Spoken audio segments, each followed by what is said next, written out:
The backwoods of rural Texas are unlike anywhere else in the country, far from the bustling cities and highways. It's a place where the land feels heavy with history, and the air is thick with secrets. But not everyone who ventures into these parts comes back with just stories of beauty and nature. Some return with tales that will haunt them forever. It was supposed to be a quiet weekend getaway for three friends, Jake, Mason, and Sam. They had heard stories about the old, forgotten cabin deep in the woods, a place so isolated that even the locals wouldn't venture near it. Intrigued by the idea of escaping the world and living off the grid for a few days, they packed up their gear and drove out to the backwoods, ready to enjoy the silence and solitude. As they turned off the main road and drove further into the thick forest, the air grew heavier, the trees closer together, their branches twisting above them like gnarled fingers. The sun was starting to set, casting long shadows across the road, but there was still enough light for them to see the rugged terrain that lay ahead. After hours of winding through the woods, they finally reached the cabin. It was small, weathered, and looked like it hadn't been touched in years. The wood was dark, and the porch creaked as they stepped onto it, the air thick with the smell of damp earth and decay. "It's perfect," Jake said with a grin, unpacking his gear. But the others weren't so sure. Mason and Sam exchanged uneasy glances, sensing something was off. They'd been to many remote places before, but this felt different. The cabin, tucked so far from civilization, seemed to be holding something, a presence, beneath its cracked walls. That night, as the wind howled through the trees, the three friends sat around a fire, roasting marshmallows and sharing stories. But as the flames flickered, the sounds of the forest around them began to change. At first, it was subtle, a rustling in the trees, a branch cracking in the distance. But soon, it grew louder, more distinct. There was something out there, moving through the woods, moving closer. Sam was the first to hear it. "You hear that?" he asked, his voice low. They all stopped talking, straining to listen. At first, it sounded like footsteps, slow, deliberate, like someone was walking through the underbrush. But no one had arrived. There were no other cars on the road, no sign of anyone else out here. "It's just an animal," Jake said, trying to reassure the group. But the uneasy feeling in his chest told him otherwise. The footsteps stopped, but the silence that followed felt wrong, unnaturally still, as though the entire forest was holding its breath. Then, in the distance, they heard a voice, a whisper, "Help!" The voice was soft, distant, and carried on the wind. It wasn't loud enough for them to make out the words clearly, but it was unmistakable. Someone or something was out there, trying to reach them. A shiver ran down Jake's spine, and he stood up quickly, grabbing a flashlight from the table. "I'm going to check it out," he said, his voice steadier than he felt. "No, don't," Sam protested, his face pale. "We need to stay here. Something's not right." But Jake was already moving toward the woods. The flashlight beam sliced through the darkness, illuminating only the trees and the underbrush. The air had grown colder, and the rustling in the trees grew louder, as if something was circling the cabin, watching them. Jake walked deeper into the woods, the beam of light flickering with each step he took. He called out, his voice trembling, "Hello? Is someone out there?" He didn't get an answer, but something watched him. Suddenly, the beam of the flashlight caught a glimpse of something in the distance, something tall and shadowy, standing motionless between the trees. He couldn't make out what it was, but it was there, just beyond the edge of the light. Jake's heart began to race as he took a step closer, his breath coming in shallow gasps. He was almost there, just a few feet away from whatever was standing in the shadows. And then, without warning, the figure vanished. Jake froze, his flashlight illuminating nothing but trees and shadows. He stepped back quickly, his heart pounding in his chest. What was that? What had he seen? A voice, distant but clear, echoed in his mind. You shouldn't have come. Jake spun around, but there was no one behind him, only the empty, dark woods. He hurried back to the cabin, his pulse racing. When he reached the fire pit, Sam and Mason were waiting, their faces filled with fear. What happened? Sam asked urgently. I don't know, Jake replied, his voice shaking. There's something out there. Something not right. They all sat in silence, the fire crackling between them, but the feeling of being watched never left.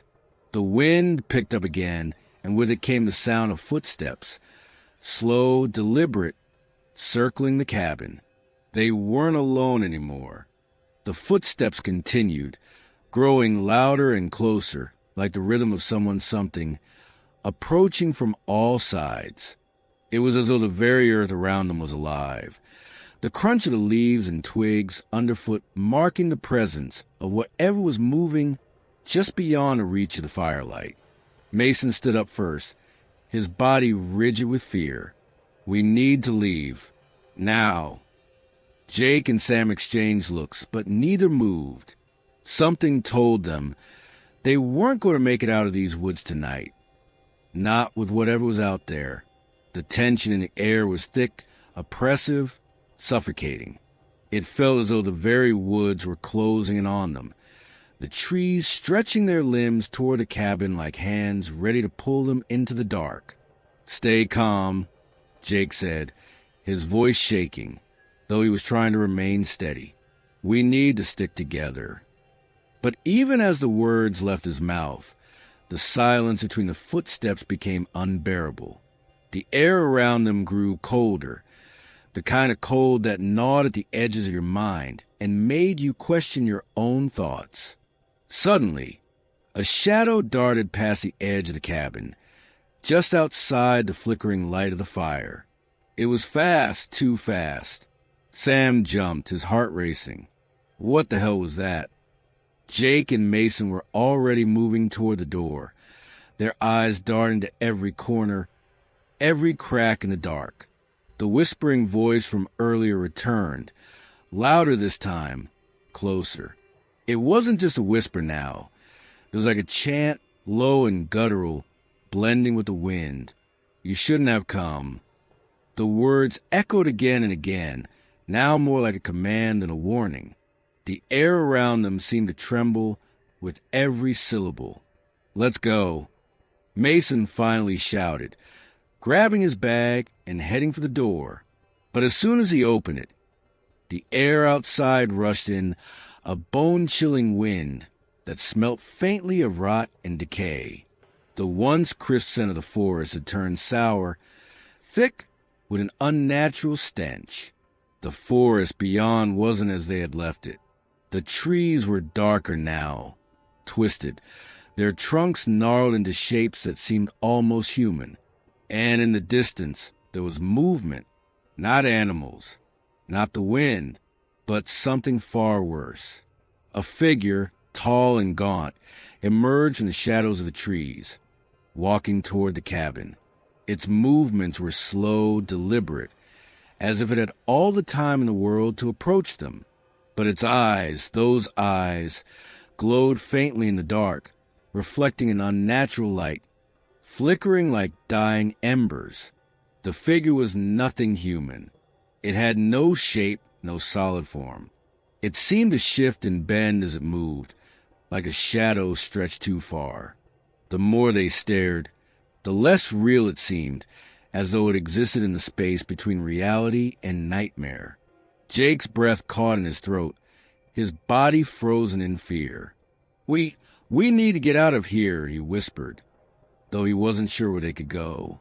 But just as he was about to run, a cold voice pierced through the air, so clear and sharp it felt like ice cutting through his skin. You cannot leave. The figure's form rippled, stretching unnaturally, and then it was gone. One moment it stood in the clearing, and the next it had vanished without a trace. The air stood still and the footsteps stopped. But they hadn't left. The ground beneath them trembled, shaking violently like an earthquake. But there was no rumble, no crashing of buildings. Just the ground moving in a way that made no sense. They felt it in their feet, in their bones, like the earth itself was shifting and changing. "Where is it?" Sam whispered, his voice cracking as he looked around, panicking. "Where is it?" The wind picked up again, and then, as suddenly as it had stopped, the whispering returned. But this time it wasn't just a voice. It was many voices, all speaking in unison, each one carrying a different message, all blending together in a maddening chorus. "You shouldn't have come. You shouldn't have come." The ground beneath their feet cracked open, wide enough to swallow them whole. Suddenly, the fire flickered violently, sending an eerie light across the cabin, and for a split second they saw something moving in the shadows at the edges of firelight, crawling toward them. A figure? No, something else. It had too many limbs, too many eyes, and it moved in a way that was wrong. It didn't walk. It slithered like it was part of the earth itself. "Run!" Jake screamed, his heart pounding in his chest. He didn't wait for the others. He bolted for the door, pushing past Mason and Sam, as the sound of something chasing them filled the air. They ran through the woods, stumbling over rocks and branches, the sound of something behind them, heavy, unnatural, fast, growing louder with each step. They didn't dare look back. They couldn't. They just had to get out. But the forest seemed endless. The trees reached out like claws, grabbing at their limbs. The ground beneath them shook again, and they felt the presence of whatever was hunting them grow closer, the air thick with its malice. And then, just when they thought they might make it out, the darkness swallowed them. The darkness seemed to close in around them, suffocating, pressing in from all sides. The forest that had once been so vast, so inviting, now felt like a prison. Every step they took through the brush, every branch that snapped beneath their feet, felt like a countdown, marking the time they had left. Jake, Mason, and Sam ran blindly, their hearts pounding in their chests. They had no idea where they were going anymore. The path that led them here had disappeared, swallowed by the dense trees and the unnatural darkness. The night was thick like a black curtain that cut off all light and sound. There was no moon, no stars, just an oppressive, suffocating void. The sound of their frantic footsteps echoed through the forest, but there was another sound that followed, a low, rhythmic thudding, like something large was moving behind them, getting closer with each passing second. It was coming for them. Sam's breath came in ragged gasps as he stumbled, his leg catching on a root. He fell to the ground, his palms scraping the dirt as he tried to push himself up. "We can't outrun it," he gasped, his voice barely audible. "It's too fast." Jake turned, his face pale with fear. He grabbed Sam's arm, pulling him to his feet. "We have to keep moving. We have no choice." But before they could take another step, the thudding stopped. A deep, heavy silence filled the air, so complete that it felt like the entire world had gone still. And then they heard it, the sound of breathing. It wasn't the labored, terrified breathing of someone running through the woods. No, this was different. It was slow, steady, like something stalking them, breathing through a mouth far too wide, far too deep. It was too unnatural to be human, too guttural to belong to any creature they had ever known. And it was right behind them. Mason turned around, his flashlight trembling in his hand. The beam cut through the darkness, but all it revealed were trees. No creature, no shadow, just a forest stretching endlessly around them. But the breathing didn't stop. "Turn it off," Sam hissed. "It'll see us." Jake's breath caught in his throat as he glanced back into the darkness, his heart racing. He felt it then, the weight of eyes upon him, watching, waiting. A shape moved in the distance. At first, it was just a blur, something too fast to fully comprehend. But then it stopped, right at the edge of the light, just beyond the reach of their flashlights. The figure was tall, too tall, its limbs unnaturally long and thin, with hands that seemed to hang down too low. Its skin was pale, stretched tight over a frame that looked almost skeletal. But its eyes were what froze them in place. They were wide, black, and unblinking, empty, hollow. The creature tilted its head slightly, as if observing them, studying them. And then, as if it had made some terrible decision, it stepped forward. One slow, deliberate step. It was enough to snap them out of their frozen stupor. Without a word, they turned and ran again, pushing through the trees, desperate to escape. But the creature was faster than they could have imagined. It moved with a speed that shouldn't have been possible.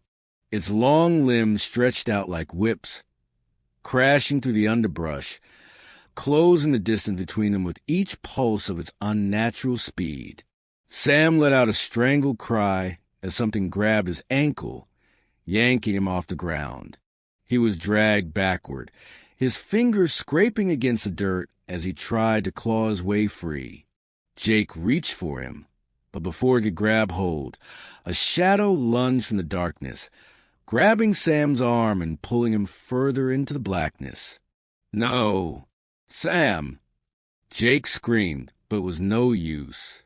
The creature had him. Mason froze, his face filled with terror as he turned toward Jake, his eyes wide with disbelief. "We can't, he's gone." But Jake wouldn't listen. He couldn't. He was already moving, pulling Mason along, running toward the only thing that could save them, the clearing where they had parked their truck. They had to get to the truck. They had to. But as they reached the edge of the woods, the air around them turned ice cold. The temperature dropped so suddenly that their breath fogged in the air. The truck's headlights flickered in the distance, but something was wrong. The truck wasn't where they had left it. It had moved. They stopped in their tracks. The truck was facing them now, its engine off, but the headlights were on, shining into the forest.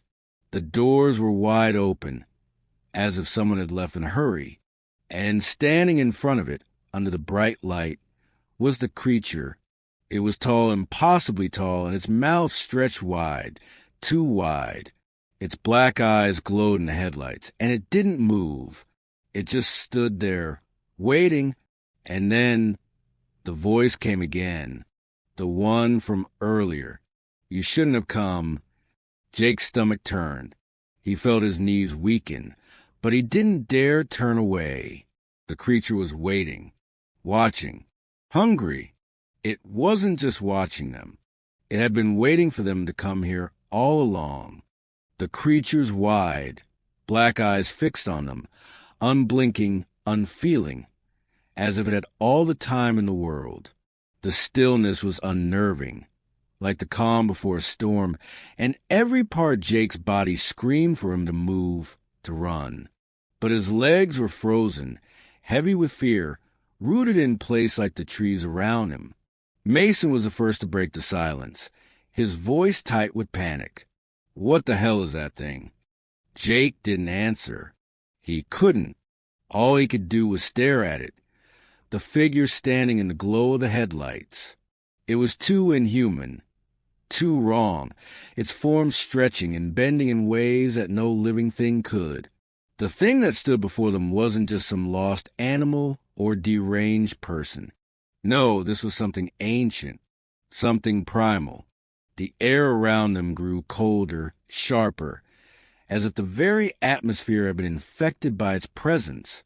The wind whispered through the trees, a distant howl, but the air was thick with something else, a presence that clung to the earth, something that had been there long before the first settlers, long before even the trees had grown.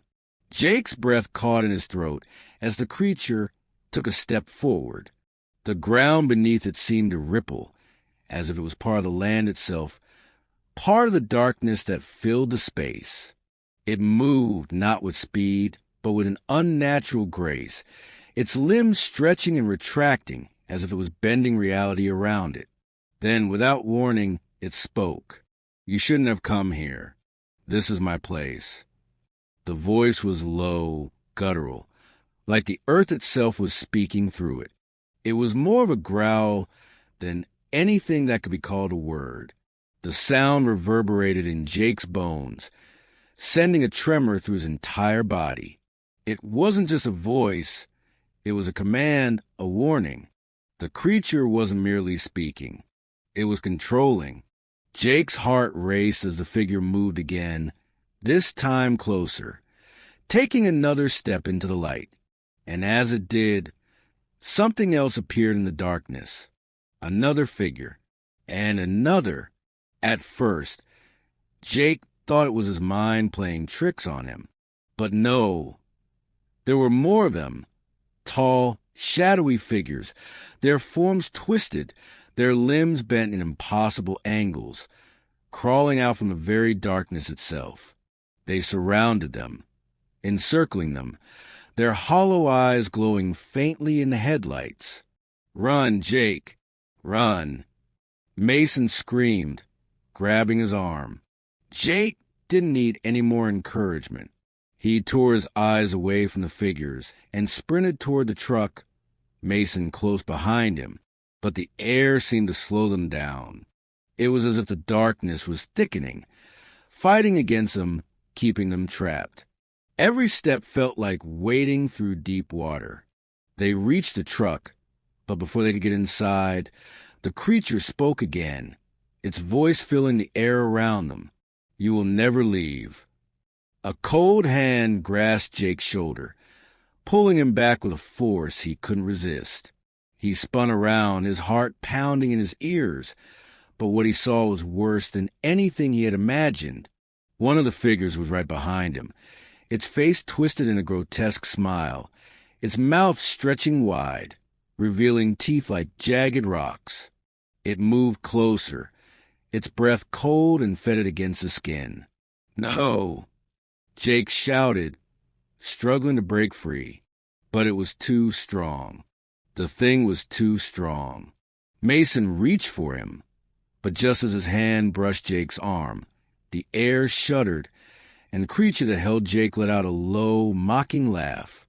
The sound vibrated through the truck, shaking the very air around them. The ground beneath their feet cracked open, the earth splitting wide. A pit, black as pitch, appeared in front of the truck, pulling everything toward it. The truck's tires screeched as it was pulled closer to the edge. The black abyss below seemed endless, pulling at their very souls, threatening to swallow them whole. The creature's smile widened as it leaned in close to Jake, its breath cold against his face. "This is where you belong now." In that moment, the world seemed to stop. Time hung suspended in the air like a breath held too long.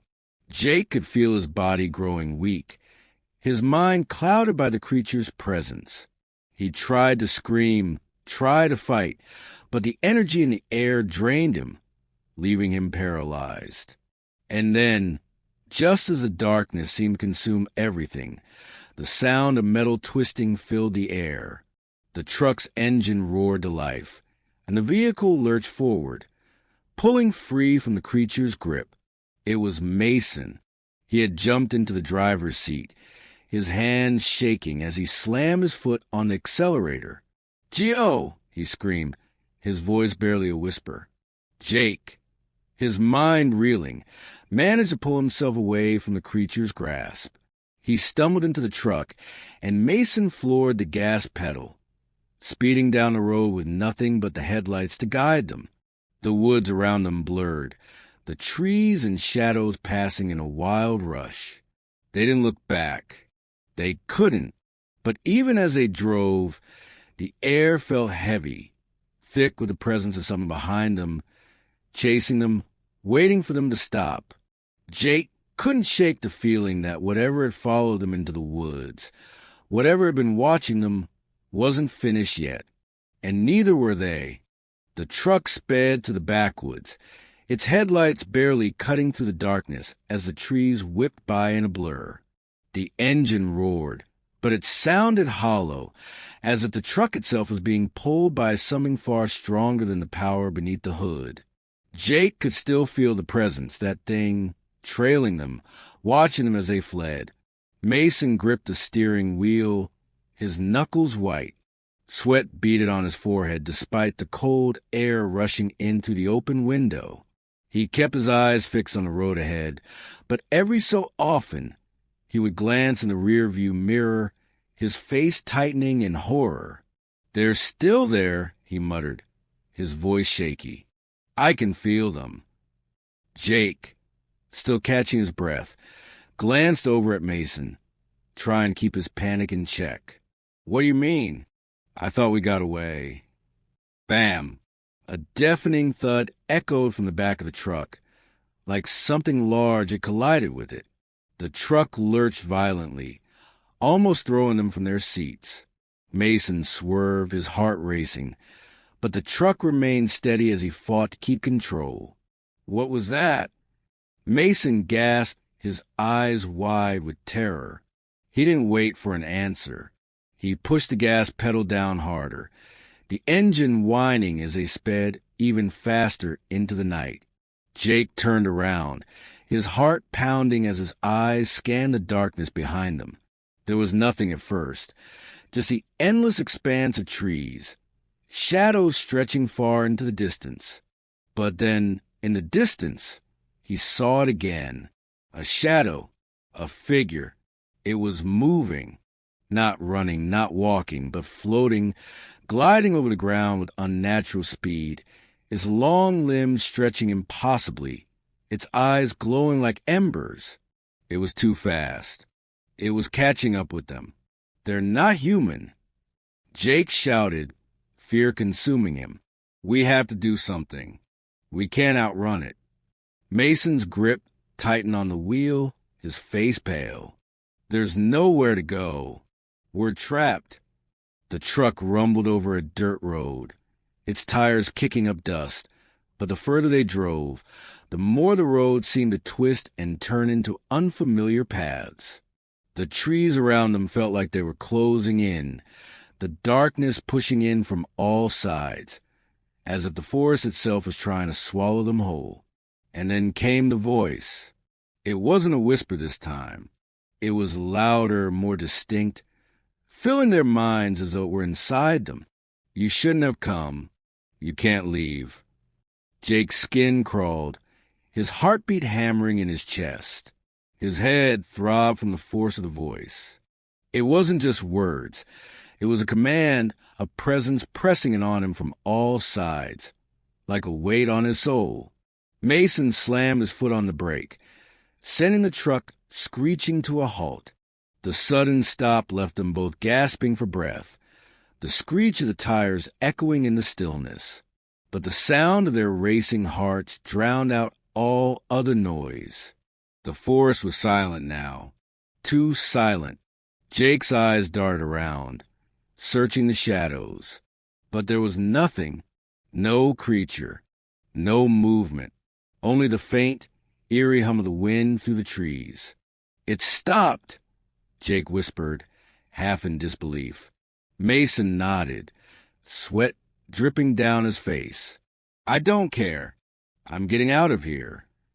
But just as Mason reached for the door handle, the truck jerked forward, as if someone had grabbed it, pulling them back into the forest. Bam! The impact hit again, this time much harder. The force of it made the truck rock violently, almost tipping over. Both of them screamed as the world around them spun. And then, through the dust and the panic, Jake saw it. It was standing outside the truck now. The creature. Its limbs were stretched far too long, twisted and contorted, bending in ways that were not natural. Its head tilted unervingly, as if studying them, watching their every move. The creature's glowing eyes stared directly into theirs, its mouth curling into an unholy smile that made the air around them feel colder, thicker, as if the very atmosphere had turned against them. The world around them went still. The trees around the truck groaned, the wind howling in a way that felt unnatural, like something was about to break free.